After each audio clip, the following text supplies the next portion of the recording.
Come to the edge. We can't. We're afraid. Come to the edge. We can't. We will fall. Come to the edge. And they came. And he pushed them. And they flew. Wrote the French poet Guillaume Apollinaire in 1900. So if you were baby birds, you would know exactly what we're talking about. The mother bird pushes you on your first flight. And actually, the first thing I want to do is to get out of here. Come with me, we're going to leave this room. We're going to fly away through space, through time, because I want to show you a few images about how I started this long path of equilibrium and trying to do the impossible. And I hate slideshows, so I'm going to gallop through it, and no apology, try to follow.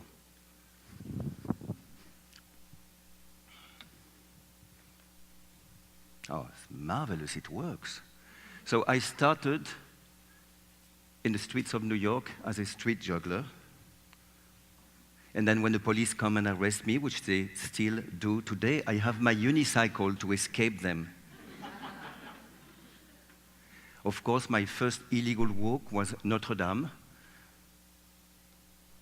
and then Sydney, Australia, because the French were not interested in this new poet of the cloud. So I discovered what I was not told in France, that France is not the center of the world.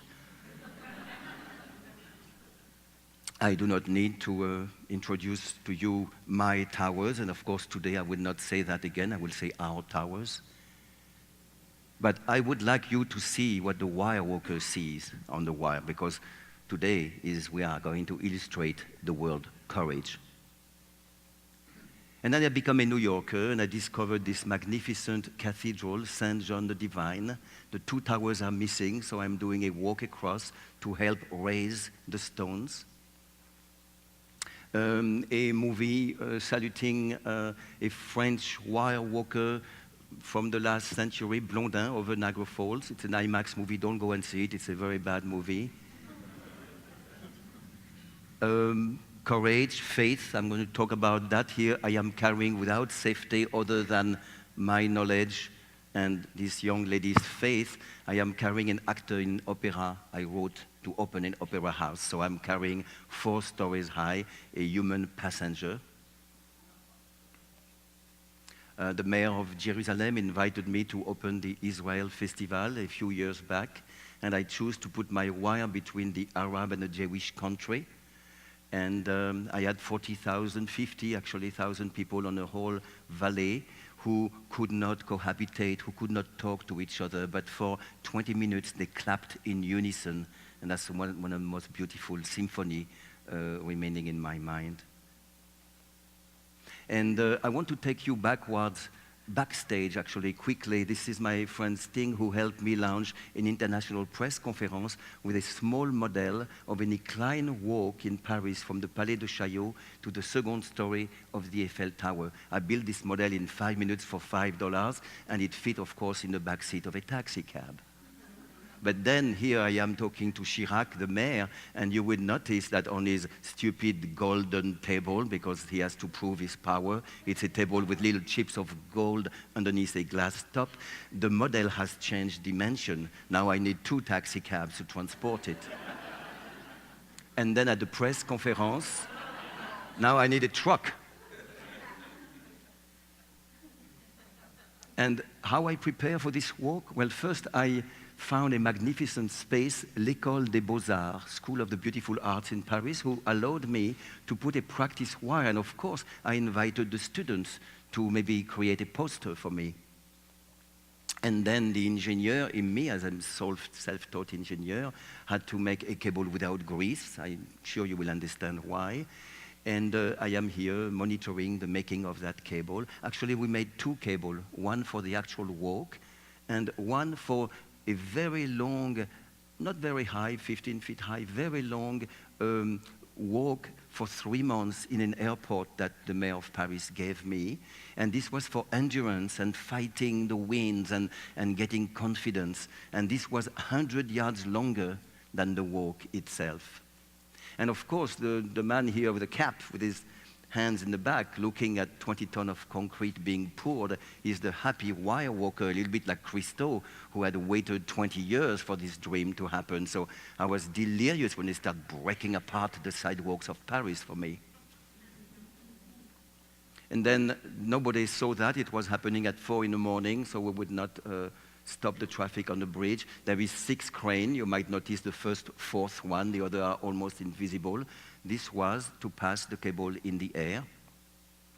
And then here, the man in red, yes, it's me, and nobody has to know I have a little flask of very good whiskey and a little cigar. But I am supposedly to be allowed there, of course, where my anchor point was. I'm supposedly verifying the anchor point. Actually, I'm doing something much more important. I am daydreaming. I am thinking about the walk. And even prior to the walk, I need to guideline it. So I pass you the technical details, but this little funivia, this little cable car, rode back and forth for a week on the cable, depositing the red rope at regular interval, and those ropes will be fixed on the sidewalk, and they will not really prevent, but they will reduce the oscillations on the cable. Now comes the show, and the mayor, of course, is French, so he forgot his binoculars, and he asked Commandant Cousteau, who was his guest, can I get your binoculars? And Commandant Cousteau, a man of the sea, always carries his binoculars. So he lends them to the mayor, and I'm about to start. And it's windy, and everybody is nervous except me.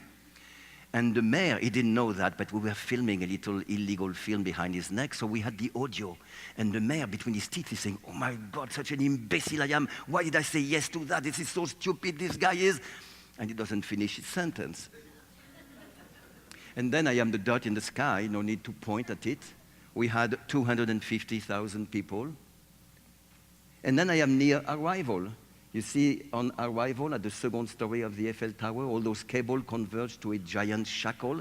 I am 16 feet before arrival, and now we have it on tape and in the film. We see Chirac with the binoculars, and now he says exactly the opposite. He said to everybody, boosting, I am so glad to have said yes to that. That's the best idea of my life. This guy is wonderful. So much for politics. And this is the arrival. Then my projects are numerous, and my most alive projects, besides the one that are in motion right now as we speak, soon a walk in New York City at the 42nd Street Library, and a walk in the ice landscape to help the planet not to be more destroyed by us human beings. There is a dream that has not started. It's just in the form of a dream. It is a walk in Easter Island, and I would like to not use a cable, a steel cable, but a fiber rope that we will create on the island and attach it to the belly of those gods, those sacred Moai, and have the entire population of the Rapa Nui dance and chant and celebrate and push me on the wire. Of course, they will be on the ground, but they will be walking behind me. And this is a very important project for me. I'll talk more about it, I'm sure. Okay, this is the end. Am I supposed to do something to get it dark? Oh yes, that's amazing. It works. So are you safely landed from this little fast flight in your seats? Yeah, you're all here. Nice seats, huh? Comfortable? Yeah.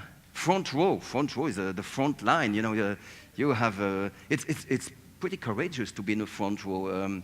I mean, I might make fun of you, I might pull you by the sleeve and, you know, make a scene on stage, and it's like a volunteer. A volunteer doesn't exist, you're like a design victim, you know, I need you. I mean, this is pretty courageous. The front row is the front row. I like that. I have to shake your hand. I mean, congratulations, front row. That's my kind of people, you know.